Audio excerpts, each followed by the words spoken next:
the breaking process of the African woman. Take the female and run a series of tests on her to see if she will submit to your desires willingly. Test her in every way, because she is the most important factor for good economics. If she shows any signs of resistance in submitting completely to your will, do not hesitate to use the bullwhip on her to extract the last bit of bitch out of her. Take care not to kill her, for in doing so, you spoil good economics. When in complete submission, she will train her offspring in the early years to submit to labor when they become of age. Understanding is the best thing. Therefore, we shall go deeper into this area of the subject matter concerning what we have produced here in this breaking of the female nigger. We have reversed the relationships.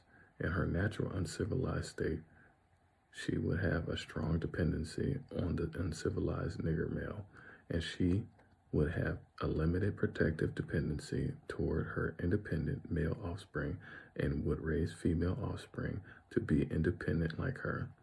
Nature had provided for this type of balance.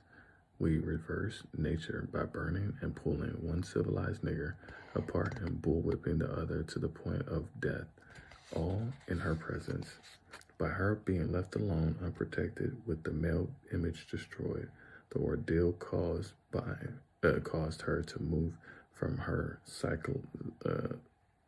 psychological dependent state to a frozen independent state. In this frozen psychological state of independence, she will raise her male and female offspring in reverse roles. For fear of the young male's life, she will psychologically train him to be mentally weak and independent, but physically strong. Because she has become psychologically independent, she will train her female offspring to be psychological independent as well. What have you got? You've got the nigger woman out front and the nigger man behind and scared. This is a perfect situation for a sound sleep and economics. Before the breaking process, we had to be alert and on guard at all times. Now we can sleep soundly, for out of frozen fear, his woman stands guard for us. He cannot get past her early infant stage molding process.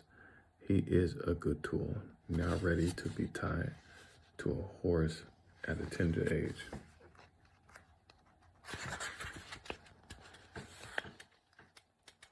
By the time a nigger boy reaches the age of 16, he is soundly broken in and ready for a long life and sound and efficient work and the reproduction of a unit of good labor force, continually through the breaking of the uncivilized savage niggers. By throwing a nigger female savage into a frozen psychological state of independency, by killing the protective male image, and by creating a submissive dependent mind of the nigger male slave, we have created an orbiting cycle that turns on its own axis forever, unless a phenomenon occurs and reshifts the position of the male and the female savages. We show what we mean by example. Take the case of the two economic slave units and examine them closely.